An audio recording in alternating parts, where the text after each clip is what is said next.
All right. So my name is Dylan Talon, and I am here with the Kawartha Lakes Digital Squad to speak to you today about website analytics and the tools that Google offers for that. So let's begin. So at the top, we're going to discuss the broad aspects of analytics. We're going to begin with what are analytics. Analytics essentially are actionable information. So this is pretty well your measurement, collection, analysis, and reporting on web data. So this is for more than just web traffic volumes. That is one metric that you'll be able to see, but it goes beyond that with a lot more levels of details found. So analytics are used for decision making, tracking of key metrics related to your goals, and for testing.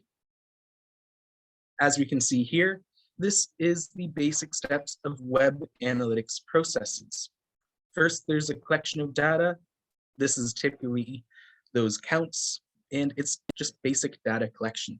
These would be things like timestamps of when a user has gone onto your site, where they've came from, and how they got there. So collection of data drives the processing of data into information. This is typically ratios, so they'll be comparing two things against each other. And from this data, it can be informed into metrics, which are useful in developing your key performance indicators. So examples of processing of data into information would be found in your time on page metrics, your bounce rates, and your unique visitors. We're going to discuss what bounce rates are and unique visitors in the next slide. So developing of key performance indicators. That is the next step in this process. Oh, someone has joined on in. Let's let them in. So this essentially counts. These are essentially counts and ratios infused with your business strategy. So this is, for example, a conversion rate, your average order value, or a task completion rate on a website.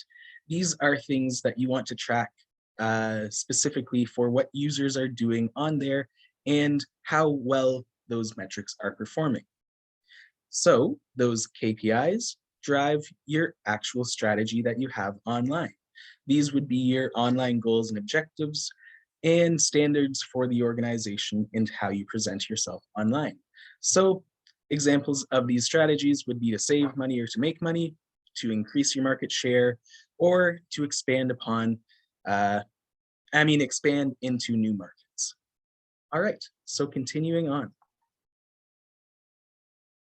Analytics types. So there are different types of analytics in regards to websites. There is on-site, that is what we're going to be discussing today. These are the measuring of user action on your site, and it captures your current market served. It doesn't go beyond your website and the users that are making use of it. This requires the tracking system to be embedded into your website, for example, Google Analytics, which we'll be covering today. Off-site analytics are the measuring of market sentiment online. This observes the entire potential market. So generally, these will be broken down into the terms opportunity, visibility, and buzz. Opportunity is the entire potential market you could serve in your market niche. Your visibility is how visible your brand and image are online. So for instance, if you're making use of a number of different directories online to present your business, those sorts of ideas, then the buzz would be comments about your business online. Off-site analytics, you would be making use of separate tools. For example, Hootsuite offers these features, that sort of thing. So moving forward as we dive into the topic of on-site analytics. Here, we are going to be discussing some of those terms. So as we see at the top, there's bounce rate. A bounce rate is essentially when it is measuring how many users are landing on your website and then either clicking away, closing out the tab, that sort of thing, or just completely closing the window. They're no longer engaging with the site, and so they have technically bounced away without doing anything else. The bounce rate that is very high generally means that your site is not performing as well as it should be. Essentially, your market is not interacting with you online. That's an odd notification. Let's move along. Hopefully you guys have been able to see my screen prior. My apologies if not. Let's keep going though. So click path or user path. This tracks where all users have been on your website in the journey that they've taken. So for instance, when they land on your web landing page, they may click into specific products or services that you offer, or they may click into the About Us page to learn more information. Or if you're offering, say, blogs and those sorts of informative pieces, they may click into that and then into products after they've learned, that sort of thing. Google Analytics will allow you to both view that click path and to figure out where those pages aren't working effectively. That is found with a combination of a bounce rate and page views. So page view is just the views on specific pages, which pages users have viewed, the count, and generally the engagement time that they've had. So now visitor and unique visitor, these terms refer directly to your users themselves. A visitor is just a general user, someone that is on your site often, making use of your products or services. And then a unique visitor is someone that hasn't been there prior to. There's no record within your analytics software of them being there. So unique visitors are people that have just landed there, and they could be, for instance, if you're trying to go into a new market space, something that you're heavily targeting. If you're just sticking with what you have currently, it can be interesting to figure out where your unique visitors are coming from so that you can understand at a deeper level your marketing efforts and how they're actually relating to your end business goals. So beyond this, there is active time and engagement time. This is essentially how long a user is actually making use of your site. If they just load it up and then don't do anything, just sits there on the same screen, their active time won't actually be logged as they're not really engaged. But if they're actually scrolling through, clicking on things, they're engaged, and then you can figure out how long and on what pages they are engaged at. These are useful metrics that you can track to help improve your website's performance. All right, so now we're going to be discussing what all tools Google offers. So to begin, we're going to be looking at their on-site analytics offered through Google Analytics. So these are analytics by Google. They allow access to a broader view of user access than many competitor tools. So this is due to Google's broad access to cookie data provided from Google Analytics users. We're going to be covering this topic later on when we discuss security concerns with Google Analytics, as that can be pressing to some. But regardless, this can allow you to better understand your users' interests across more sites than your own. So Google will present to you, let's see this question here, 1 second here. Oh, of course. 1 second, I'm just going to head on back for Suzette, as she's asking if we can clarify unique visitors versus regular visitors one more time. So 1 second here. Well, it is not heading back slides, but we'll just describe it here.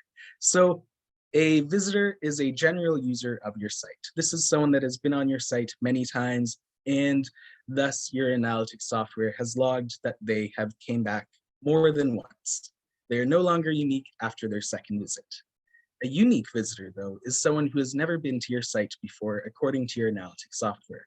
So when you first set up analytics software, most of your users will be unique users. This won't be a valuable function until a little bit of lead time has happened.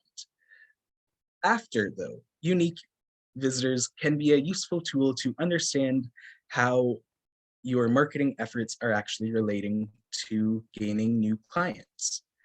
If, for instance, you are currently doing a campaign to get more visitors onto your, you should expect an increase of unique visitors. And if that does not happen, you can generally surmise that your marketing efforts are not working as they should be. Oh, that is a wonderful question there, Suzette, on if they track this through users' IP addresses. So what I can speak to today is Google Analytics and how they do this. Other analytics software may do this separately, but Google will generally make use of a combination of different factors to track users across the web. This will generally include cookies data. So when you go onto a website and they ask if you want to accept cookies, this is generally allowing a website to actually track you online. It's important for their analytics software. And we're going to speak more about cookies later on in that security piece, as it's something that is potentially pressing for your business. They also can make use of IP addresses as a user goes through different websites and they have a static IP address.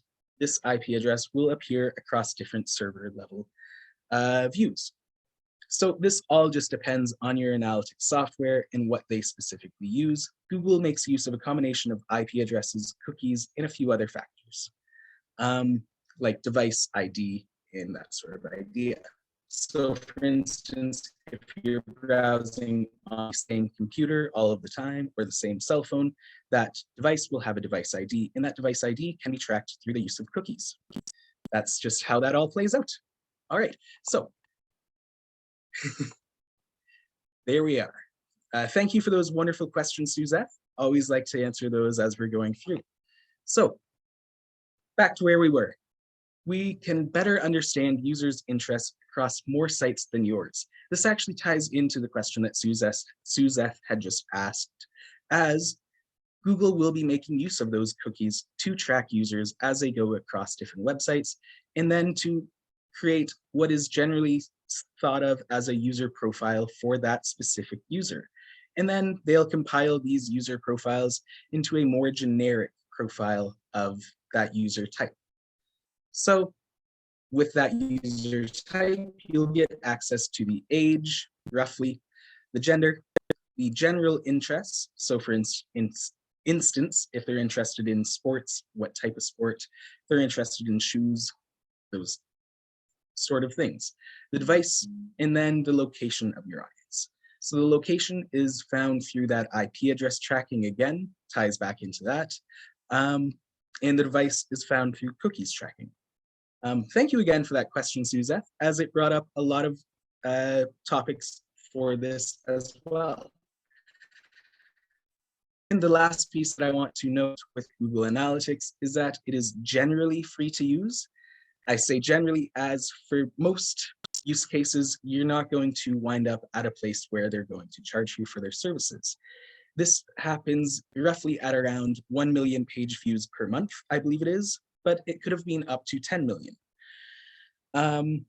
And with this, they then have a very, very steep fee of around $150,000 per year for the service, but we don't have to worry about that, as we're not going to reach that level unless we're a massive corporation.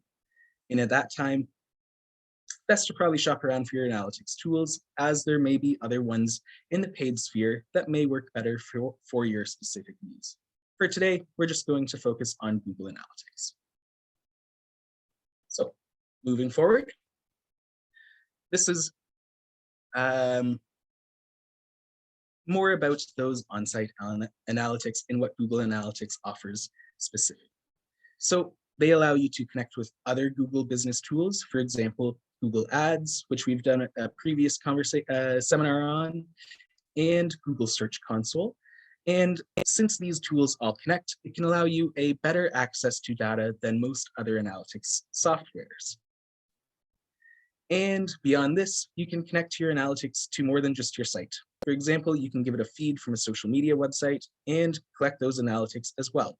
It will not be the exact same access as what Facebook, Instagram, Twitter would provide for you, but it will be similar and allow you to compile results all in one place. This essentially cuts down on your time for generating reports, as you no longer have to check so many different places. Handy little tool to make use of, potentially.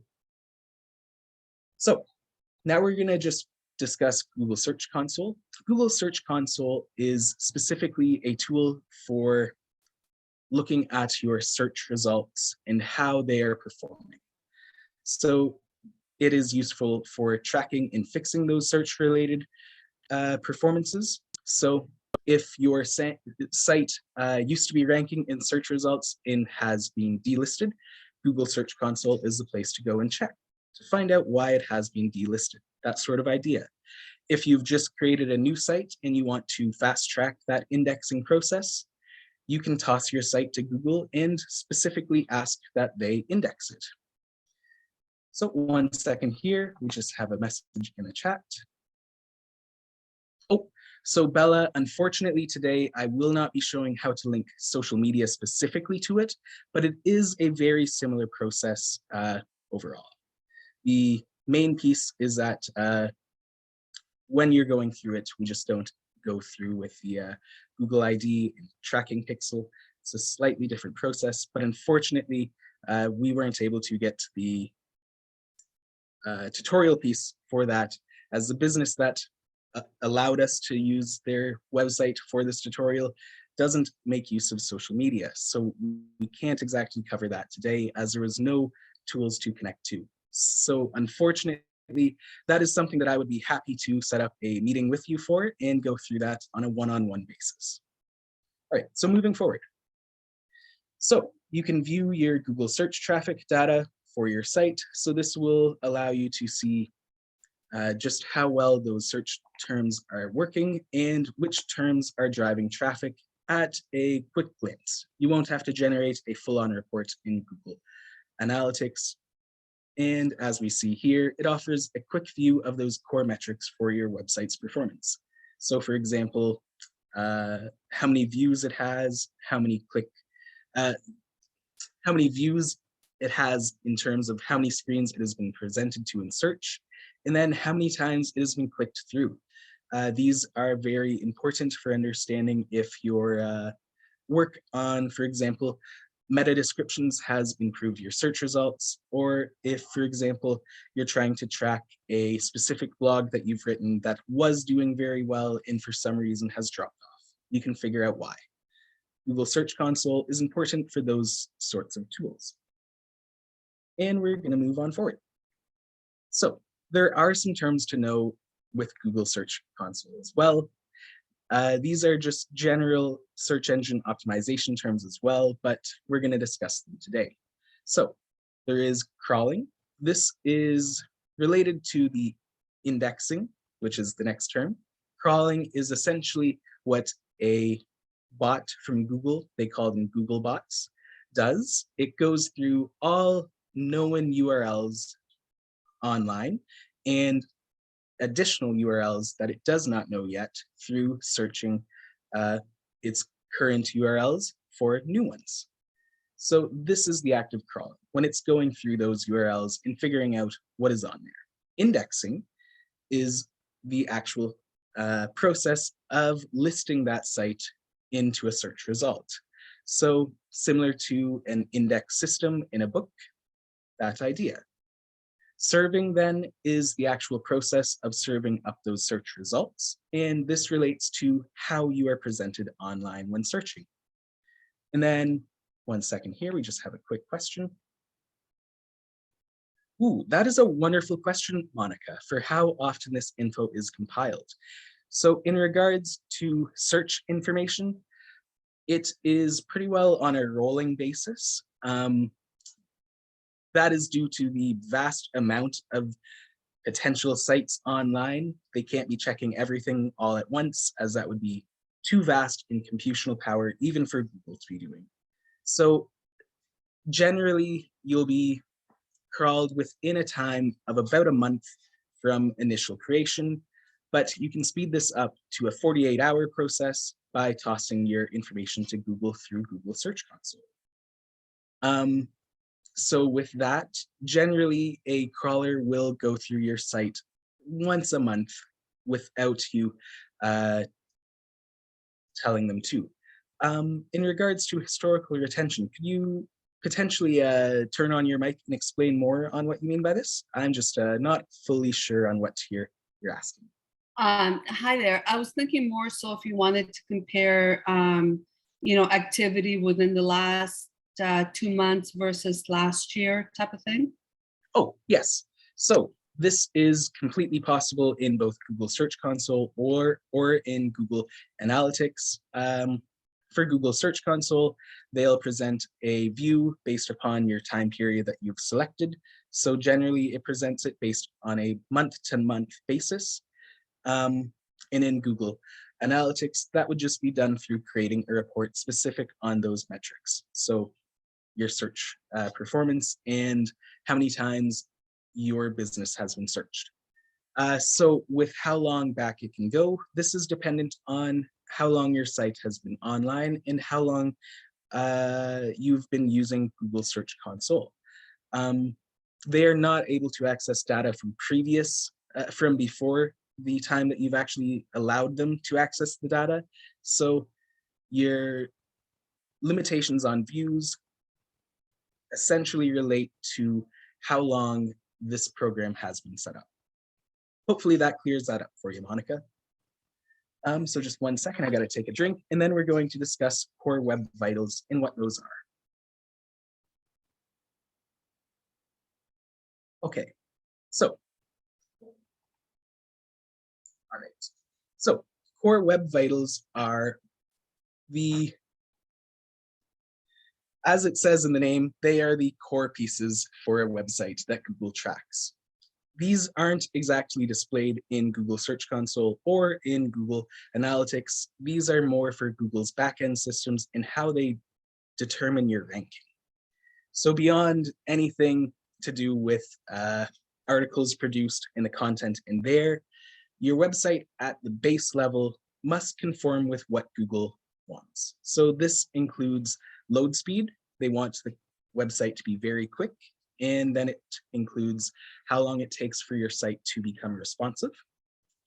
So that is, again, a speed metric.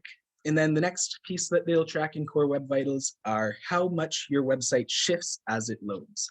So for instance, if you've ever been on a blog article and as the website loads, for instance, it'll load up a pop-up, and then a second later, it shifts a little bit, and that pop-up where the X was has shifted so that you're now clicking on the actual ad.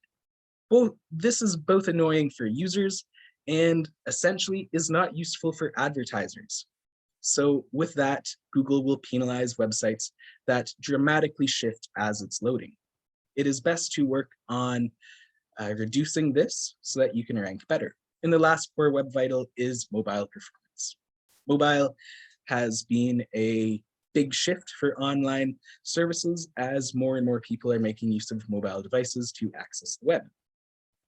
So, moving forward. Security concerns. So we did have a question coming into this regarding security concerns with Google Search Console and Google Analytics. So I wanted to specifically highlight these today. So there is a trade-off of access to information for security. As we covered earlier, Google Analytics will be making use of cookies and tracking those cookies for users across the web. And with that, the other piece I wanted to mention in here is related to what we discussed with Monica's question on access. So when you do set up Google Analytics or Google Search Console, you specifically provide their services with access to your website. And when doing that, you will be whitelisting, so completely allowing traffic from their domains onto your site. Some hackers have found some fancy ways to make use of this to introduce vulnerabilities to websites, although it is not a very common risk. For instance, I was able to find very few actual times where this has occurred over the entire period where Google Search Console has existed. So it is still a very secure system generally, but as always, when you introduce more things to your site that allow access, you're introducing more vulnerabilities to your website and thus to your users' data. This is something to keep in mind, especially if you are in a field wherein your user data is and how you control that user data is legislated. So for example, for those in the healthcare space, there is specific regulations on how user data can be handled. And for those businesses, it is always best to make sure that you've spoken with some counsel to understand all of what you should be doing and if these products will work for you. Another piece that should be noted in the security concerns is regarding those cookies. So some places, for instance, the European Union, the state of California, and the nation of Brazil, all heavily control access to cookies data. This is because cookies can be a vulnerability for your users, wherein they can be tracked all across online spaces. So with that, the EU, California, and Brazil all strictly regulate usage of cookies, and with that come very harsh fines. So if your user database is very heavily European, it is best to go through and understand the regulations in this. And with that, I would again recommend speaking to counsel to make sure that, by counsel, I mean legal counsel, so that you are completely clear on your obligations for data storing and completely clear on your obligations for data protection. Just as this is not something to take lightly, that's all. So the other piece that I'd like to mention in here is that site data is potentially used by Google for advertising purposes. As we were discussing those user profiles, wherein Google will pull cookies data from your analytics software and use that to create user profiles, these user profiles are essentially used in Google advertising as well, as this is where Google gets their data for making up those profiles that they present ads to. So with this, for instance, if you are not making use of Google Ads, but a direct competitor is, but you are both making use of Google Analytics, that direct competitor technically has a level of access to your data as well. So in that case, it's best to both be using Google Ads, as otherwise they'll have a leg up on you. That sort of idea. With that trade-off, though, you are given access to some very, very useful tools that you can make use of to dramatically improve your current operations. So this is a trade-off that you'll have to pretty well think about for yourself and understand if these tools are best for your business. Generally, they are very useful tools, though. So now we're covering how to set it up. At the end of this, we'll have a tutorial on setup, but we're just going to go through the broad overview, as the setup can vary based upon your website type. So generally, what you'll need for Google Analytics is a Google account, so like a Gmail, and this is used to access pretty well any of Google's services. After this, you'll have to set up an Analytics account. This is separate from your Google account, wherein other users can access this Analytics account if you give them access. This is a piece that the initial person who created the account controls, as they are listed as the overall administrator. Then after this, you'll have to set up a property to track. This is your website pretty well. Then you'll have to have that data stream. This is really where you're allowing that access to your website for Google products. And then finally, you'll have to have a website to get data from, because that's what these tools are for. So, properties and data streams.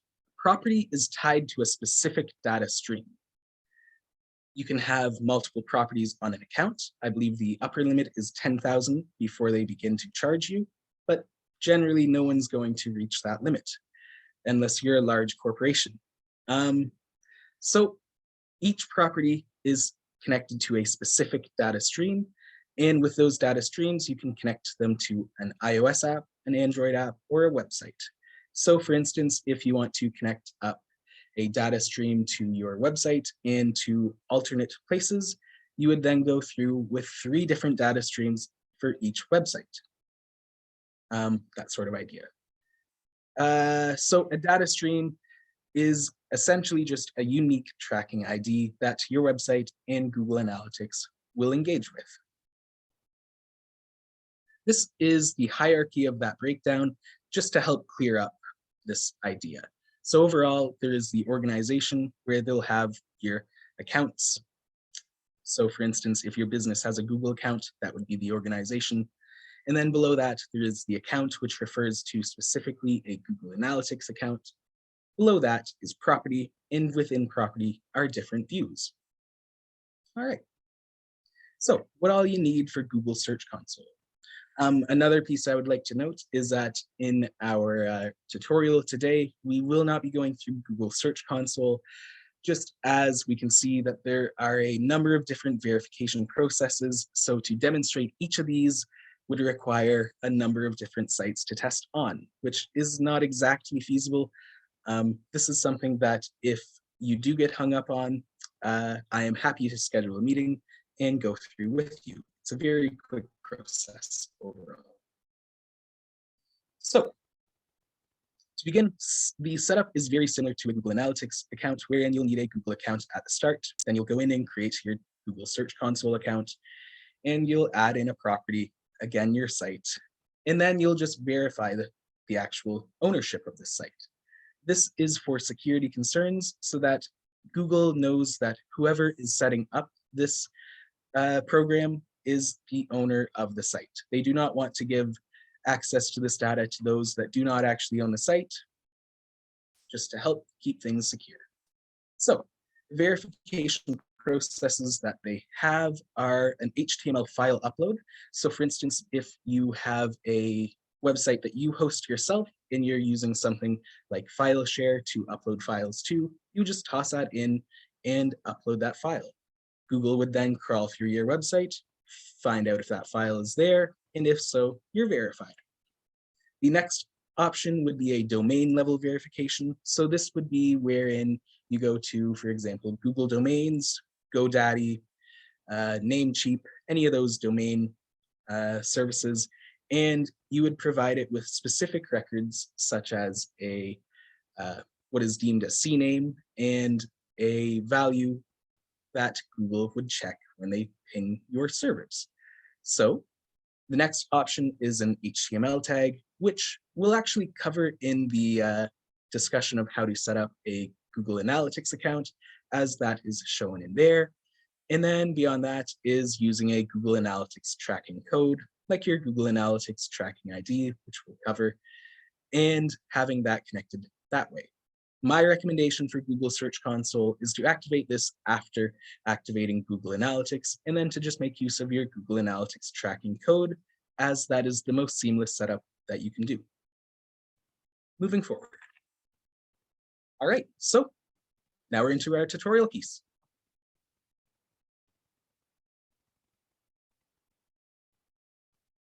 Oh, 1 second here. Let's exit out and let's make this full screen.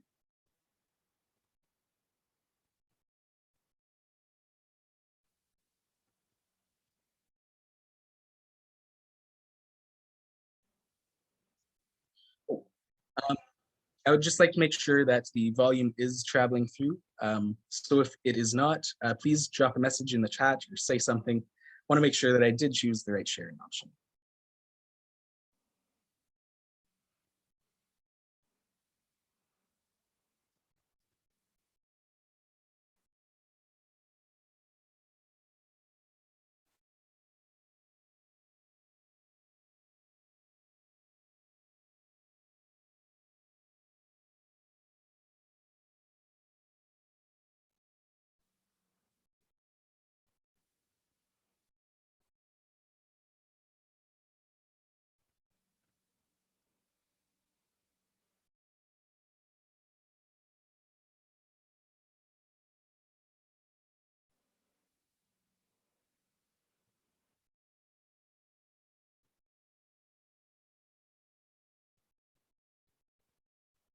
Thank you, Bella, for letting me know. 1 second here. I just have to stop sharing and reshare and go through a little process. So.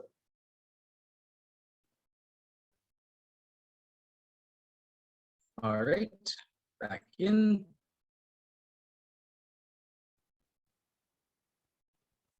Sound optimized for real quick. Okay.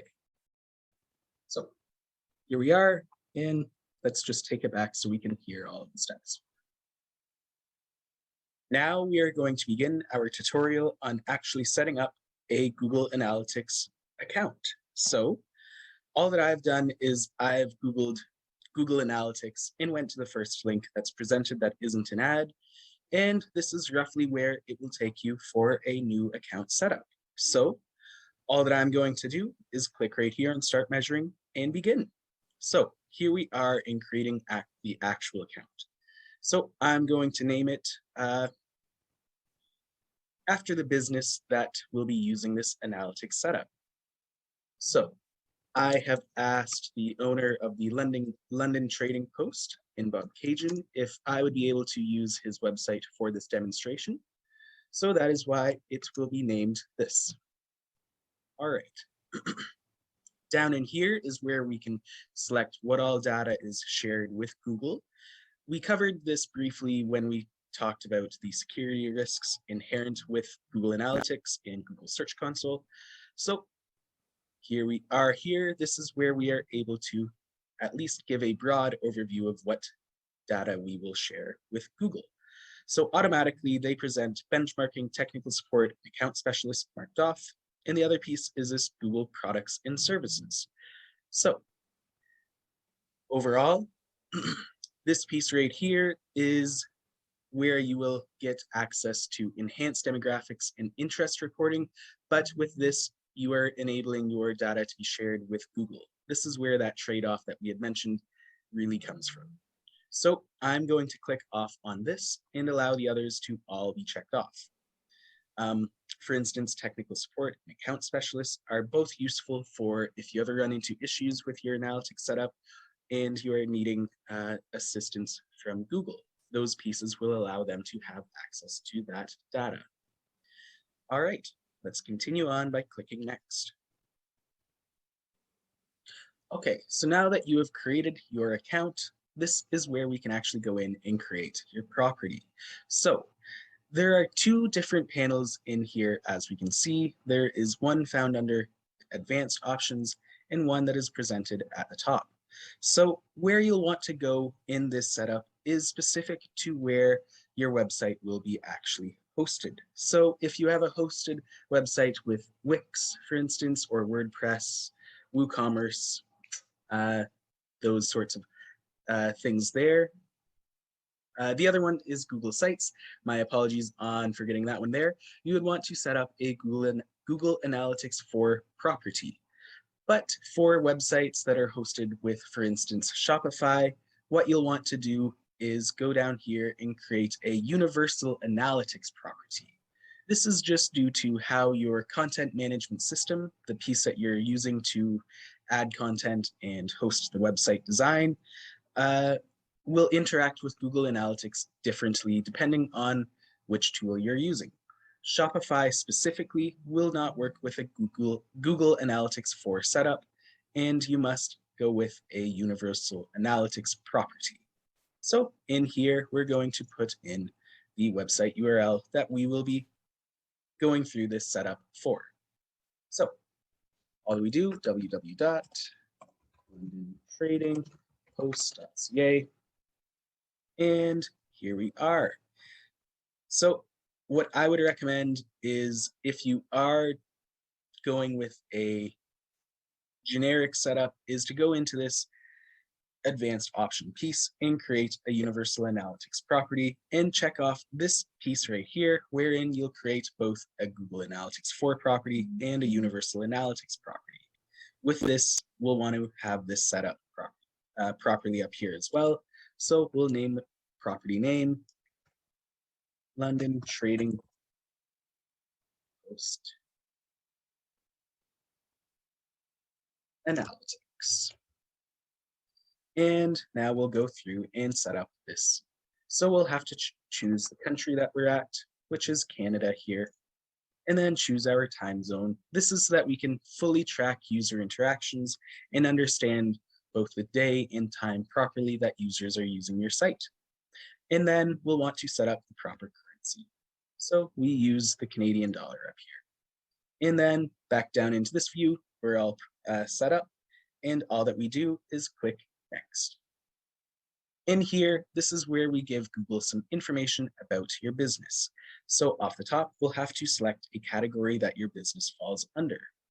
So this business here would be shopping, and it is a small business.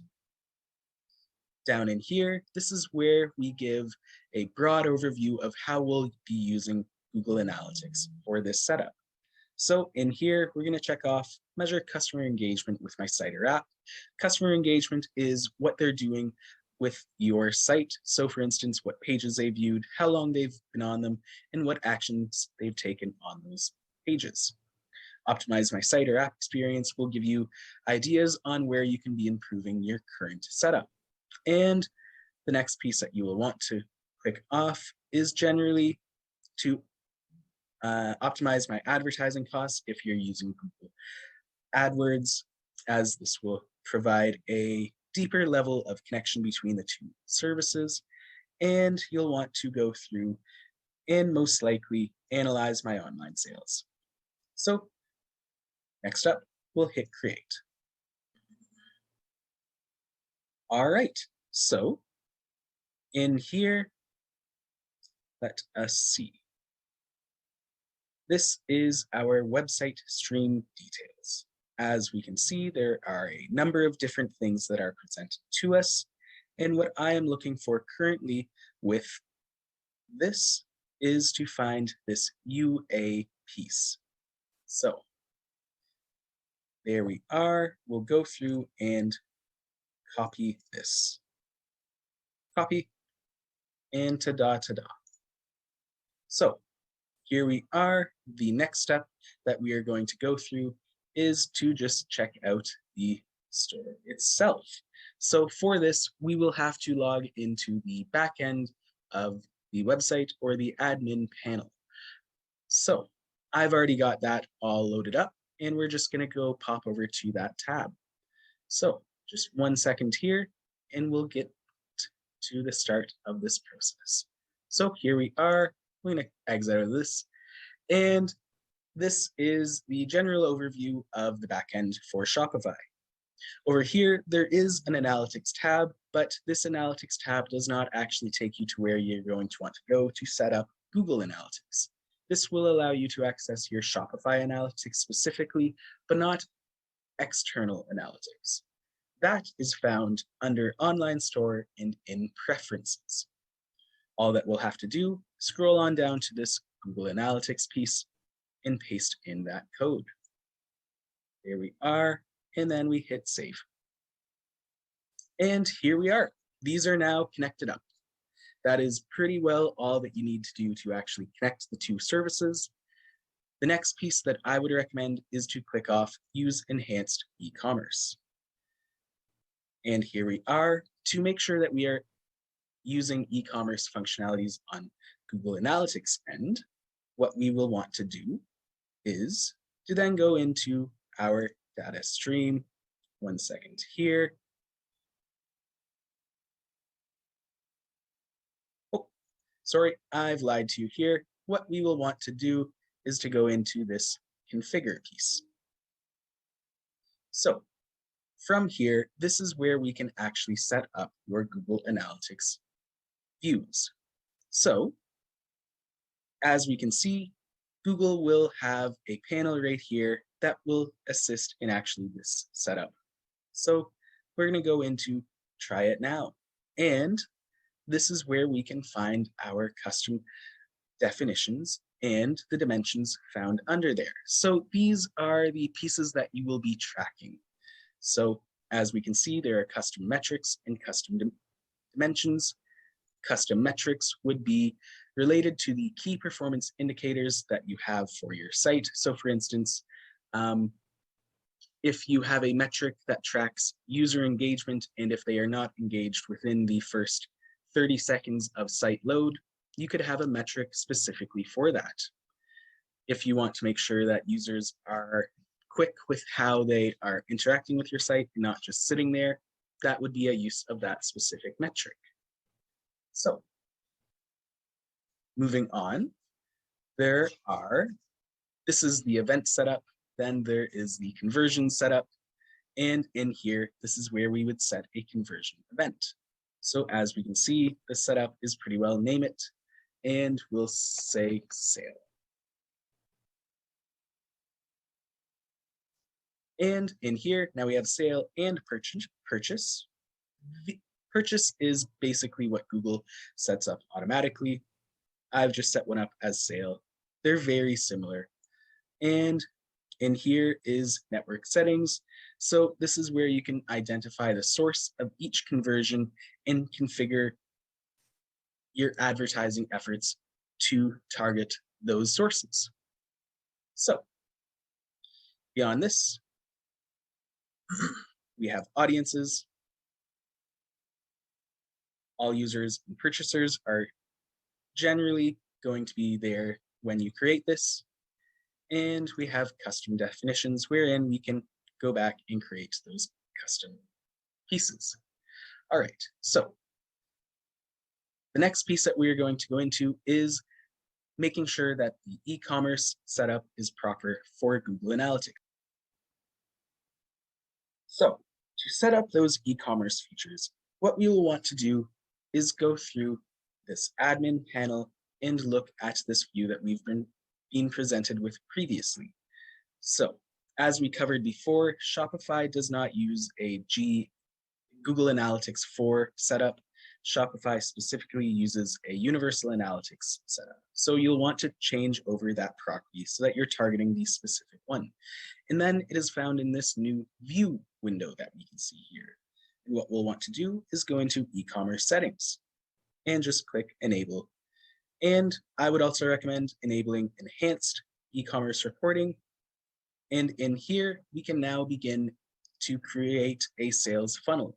So for instance, if we have an idea of the path users will take, like say landing on the homepage, going to a specific place on your site and following through those steps until they eventually wind up at a sale, we can design that right here. But for today, what we're going to do is click save. So this has now enabled our e-commerce setup to be turned on and the enhanced e-commerce reporting to then be turned on as well.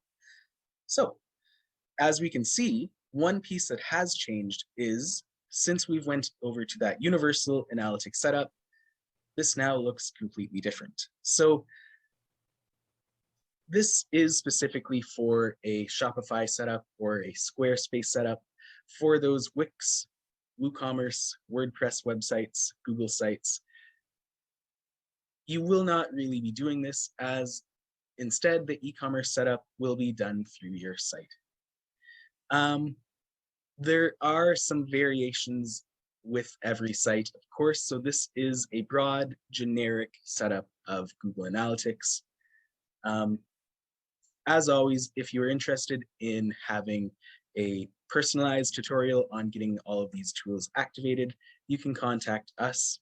Our email will be found on the next slide. I hope that this tutorial has been beneficial. Thank you for watching.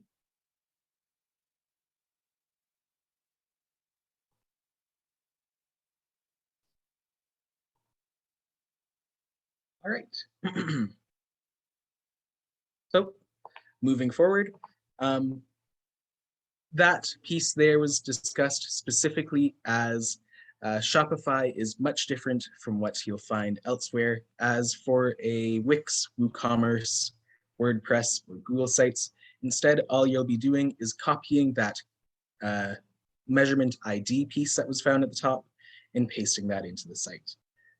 Same process for that pasting into a certain place. That place will be found in a different area for each website builder, but you'll just be instead copying the unique measurement ID, which is presented to you very clearly after you've set up your property. So overall, that was our presentation today, and I would like to thank you all for watching. If you guys have any questions, you can find me, Dylan Tamlin, at digitalsquad@kawarthalakes.ca, or you can access our page on the city's website at the shortened link found there, bit.ly/KLDS. All right, if there are any questions, feel free to ask or put them in the chat. And if not, we'll just be wrapping up this call.